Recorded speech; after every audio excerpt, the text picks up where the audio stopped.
There is a respect you have that is not respect. It is because you are behind.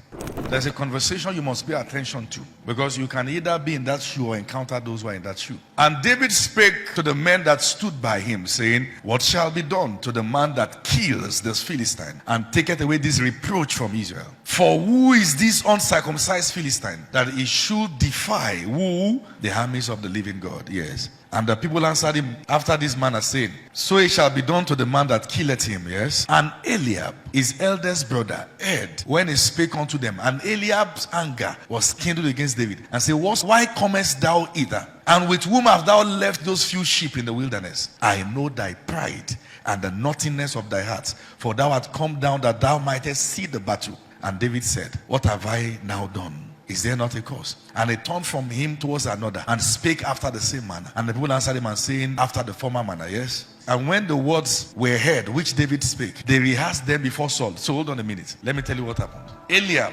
Shammah, the remaining brothers were in a rank and file. They have some leaders over them before it will get to the place of Saul. So they are in a system that they have been educated the way the rank and files work. But David, on the other hand, just a while back before this event, after God anointed him, the king began to show signs of mental illness. David did not enter the palace through the rank and file of men of war. He entered the palace on the basis of his gift. So, without going through the rank and files that people are queuing to enter, he has tasted what it means to walk in the corridors of power. It has affected the way he talks. There is a respect you have that is not respect. It is because you are behind. It is not really respect. It's not like you are respectful. You are just not exposed. You have not entered where power is. So when you talk, it looks like honor. It is not honor. It is smallness. David didn't have that. And because David didn't have that, when they look at him, what they could describe him as is proud. He said, you came to see the battle. He didn't come to see it. He came to end it. It will be with one sling, and the whole killings that should happen that day will no longer be necessary. There are people who will speak, and what they are saying, their lingua sounds like honor, but that's not your route. If you go in that thing they call honor, you will honor the problem too much, you can't solve it. There are rooms you must enter with the consciousness of one who has been conquering before.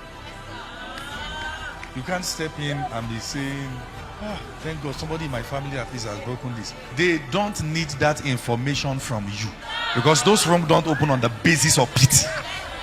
Even when it is your first time, you must maintain the composure as one who has been here. If you have not been there before physically, be there in your mind. There are places that it is not your one-time entry that opens that door. You must be used to those rooms.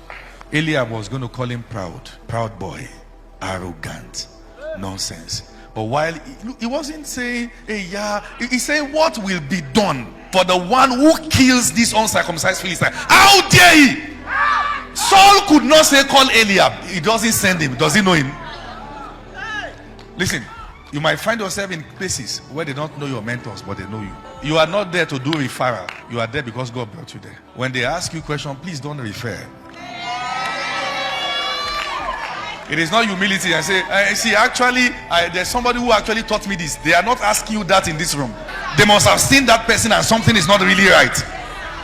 Saul heard it. That's David now. That's my personal instrument. I say, go and call him now. The way Saul was speaking with David, Eliab was like, that's king. But David was familiar with that corridor. On the basis of his gifts, he was used to talking to the king already. There will be doors that you will have access to, but maybe those who have gone ahead of you don't have access to those doors. Please engage it with wisdom so it can open both to you and to them. If you want to stand there to do referral, it will shut against all of you. David wanted to be referring Eliab, but said, actually, I'm not really. I have my elder brother. He has weighed him and saw that he's light. So he didn't say that I'm from the house of Jesse, any one of us can kill him. He said, I will go. Is that okay now? You see, anybody who doesn't know your heart can't judge you as proud. Some things will sound like pride and look like pride, but they are consciousness. Let me tell you something. Play the religious game. You will be left behind gallantly. Put your two hands on your head. Let the light break in my spirit.